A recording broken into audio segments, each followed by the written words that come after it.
Ever heard of Dracula? Of course you have. He's that creepy pale guy that lives in a big castle in Transylvania. But the reality is the place where the story lives.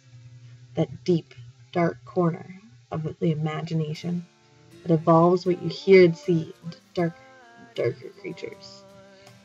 I can tell you of such a story that elevates the mind into a place of deep, dark mystery. What? Never heard of mystery? It's beyond understanding, and sometimes a private secret. What I tell you could be a piece of fiction, or maybe not. I have a campfire story my great-grandfather told me on a stormy night after all the lights went out. He never told me what was real, and if he embellished. You'll have to figure out that for yourself. One night, up in the woods, young campers rounded about a campfire. They were ready for a night of marshmallows and stargazing, when one such youngster heard a strange noise out in the forest. The others tried to calm his worries by saying nothing was wrong.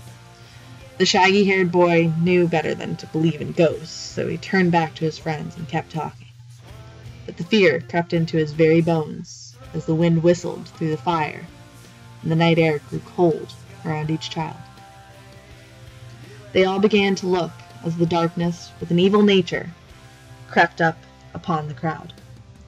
Whap! The tree branch surprised the group. The shag jumped from his seat, breathing heavily from being taken unawares. There's something out there, cried a nearby girl. One of the boys should go look. The boys stared at each other. Who would be the one to conquer fear, the vague noise which everyone was afraid of, and bring everyone to safety? I'll go, quivered the lip of Sam. He puffed up his chest and took a flashlight like a bat, storming into the woods. He never came out. A horrible quaking, much worse than the previous noise, told the group that the monster was angry. He did not like people trying to see him. Jeffrey stood up next from his stump, clenched his teeth together.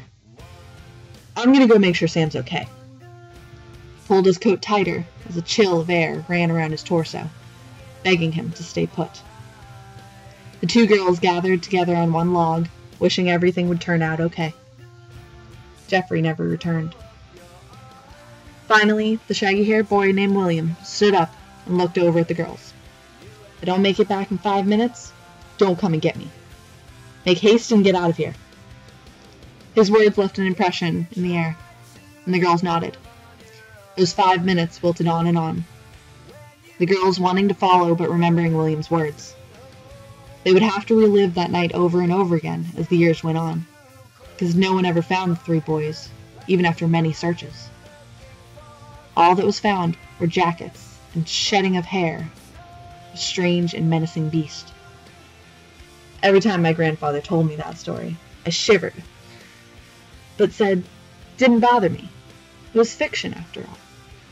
A mystery, something to scare kids into bed at night.